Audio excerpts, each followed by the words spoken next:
Read the Bible in 1 year with The Treasured Word. February 18th. Leviticus chapters 6 through 7, verse 27. Laws about the burnt offering, the grain offering, and the sin offering.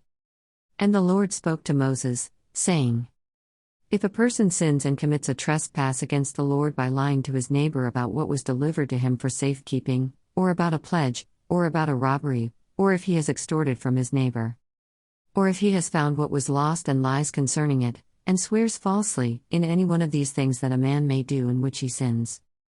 Then it shall be, because he has sinned and is guilty, that he shall restore what he has stolen, or the thing which he has extorted, or what was delivered to him for safekeeping, or the lost thing which he found, or all that about which he has sworn falsely.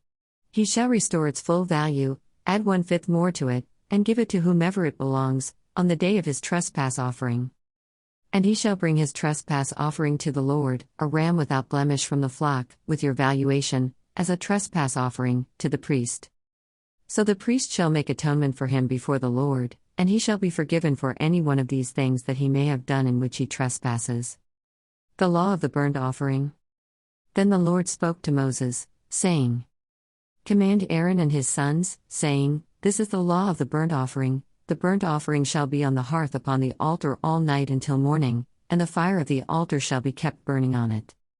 And the priest shall put on his linen garment, and his linen trousers he shall put on his body, and take up the ashes of the burnt offering which the fire has consumed on the altar, and he shall put them beside the altar. Then he shall take off his garments, put on other garments, and carry the ashes outside the camp to a clean place. And the fire on the altar shall be kept burning on it, it shall not be put out. And the priest shall burn wood on it every morning, and lay the burnt offering in order on it, and he shall burn on it the fat of the peace offerings. A fire shall always be burning on the altar, it shall never go out. The law of the grain offering. This is the law of the grain offering. The sons of Aaron shall offer it on the altar before the Lord.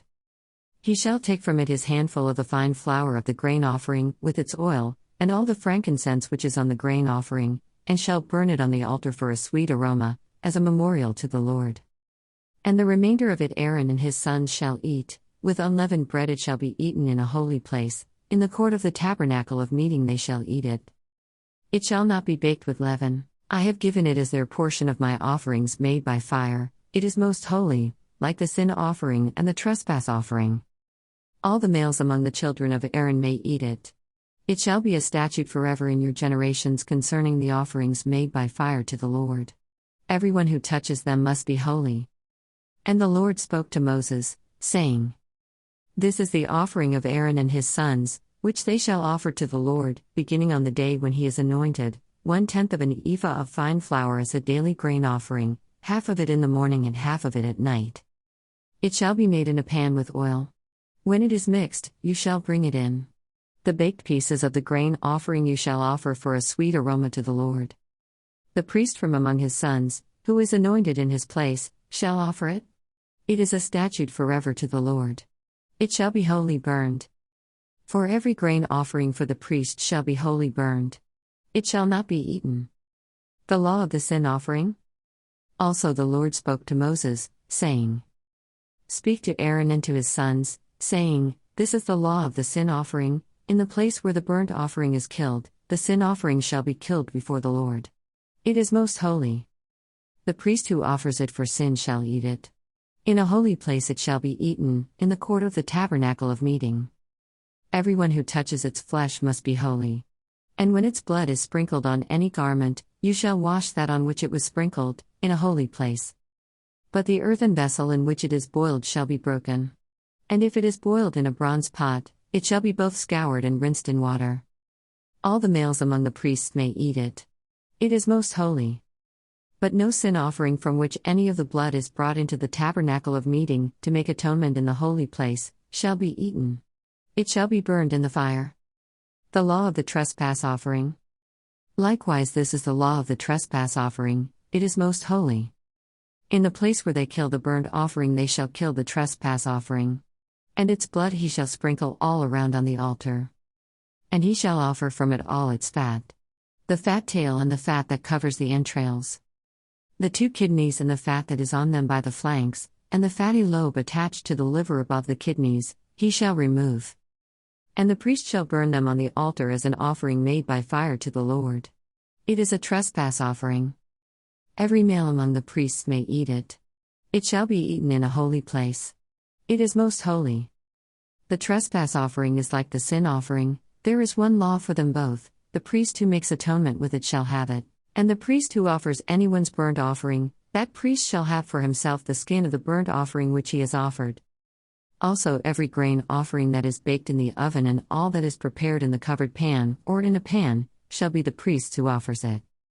Every grain offering, whether mixed with oil or dry, shall belong to all the sons of Aaron, to one as much as the other. The law of peace offerings.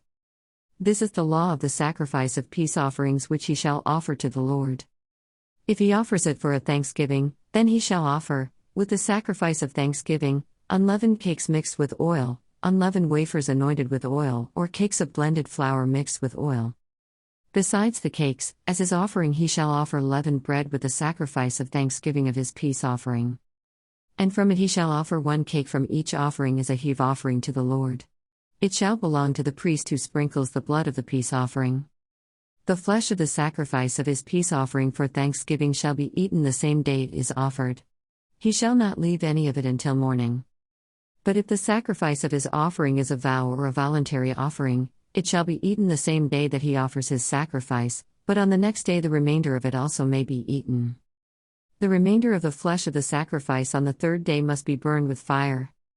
And if any of the flesh of the sacrifice of his peace offering is eaten at all on the 3rd day, it shall not be accepted, nor shall it be imputed to him, it shall be an abomination to him who offers it, and the person who eats of it shall bear guilt. The flesh that touches any unclean thing shall not be eaten. It shall be burned with fire. And as for the clean flesh, all who are clean may eat of it. But the person who eats the flesh of the sacrifice of the peace offering that belongs to the Lord, while he is unclean, that person shall be cut off from his people. Moreover, the person who touches any unclean thing, such as human uncleanness, an unclean animal, or any abominable unclean thing, and who eats the flesh of the sacrifice of the peace offering that belongs to the Lord, that person shall be cut off from his people. Fat and blood may not be eaten.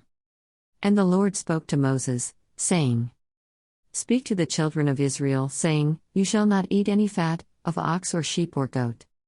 And the fat of an animal that dies naturally, and the fat of what is torn by wild beasts, may be used in any other way, but you shall by no means eat it. For whoever eats the fat of the animal of which men offer an offering made by fire to the Lord, the person who eats it shall be cut off from his people. Moreover, you shall not eat any blood in any of your dwellings, whether of bird or beast. Whoever eats any blood, that person shall be cut off from his people. Mark chapter 3, verses 7 through 30. A great multitude follows Jesus. But Jesus withdrew with his disciples to the sea. And a great multitude from Galilee followed him, and from Judea, and Jerusalem and Idumea and beyond the Jordan, and those from Tyre and Sidon, a great multitude, when they heard how many things he was doing, came to him. So he told his disciples that a small boat should be kept ready for him because of the multitude, lest they should crush him. For he healed many, so that as many as had afflictions pressed about him to touch him. And the unclean spirits, whenever they saw him, fell down before him and cried out, saying, You are the Son of God. But he sternly warned them that they should not make him known. The 12 Apostles. And he went up on the mountain and called to him those he himself wanted. And they came to him. Then he appointed 12, that they might be with him and that he might send them out to preach. And to have power to heal sicknesses and to cast out demons. Simon, to whom he gave the name Peter. James the son of Zebedee and John the brother of James, to whom he gave the name Boanerges, that is, sons of thunder. Andrew, Philip, Bartholomew, Matthew, Thomas, James the son of Alphaeus, Thaddeus, Simon the Canaanite. And Judas Iscariot, who also betrayed him. And they went into a house. A house divided cannot stand. Then the multitude came together again, so that they could not so much as eat bread. But when his own people heard about this, they went out to lay hold of him, for they said, He is out of his mind. And the scribes who came down from Jerusalem said, He is Beelzebub, and, by the ruler of the demons he casts out demons. So he called them to himself and said to them in parables, How can Satan cast out Satan? If a kingdom is divided against itself, that kingdom cannot stand. And if a house is divided against itself, that house cannot stand. And if Satan has risen up against himself, and is divided, he cannot stand, but has an end. No one can enter a strong man's house and plunder his goods, unless he first binds the strong man. And then he will plunder his house. The unpardonable sin. Assuredly, I say to you, all sins will be forgiven the sons of men, and whatever blasphemies they may utter. But he who blasphemes against the Holy Spirit never has forgiveness, but is subject to eternal condemnation. Because they said, he has an unclean spirit. Psalms chapter 37, verses 1 through 11. The heritage of the righteous and the calamity of the wicked. A Psalm of David. Do not fret because of evildoers, nor be envious of the workers of iniquity. For they shall soon be cut down like the grass, and wither as the green herb. Trust in the Lord, and do good, dwell in the land, and feed on his faithfulness. Delight yourself also in the Lord, and he shall give you the desires of your heart. Commit your way to the Lord, trust also in him, and he shall bring it to pass. He shall bring forth your righteousness as the light, and your justice as the noonday. Rest in the Lord, and wait patiently for him. Do not fret because of him who prospers in his way, because of the man who brings wicked schemes to pass. Cease from anger, and forsake wrath. Do not fret, it only causes harm. For evildoers shall be cut off, but those who wait on the Lord, they shall inherit the earth. For yet a little while and the wicked shall be no more. Indeed, you will look carefully for his place, but it shall be no more. But the meek shall inherit the earth, and shall delight themselves in the abundance of peace. Proverbs chapter 10, 3 and 4. The Lord will not allow the righteous soul to famish, but he casts away the desire of the wicked. He who has a slack hand becomes poor, but the hand of the diligent makes rich. Thanks for reading along with The Treasured Word. See you tomorrow.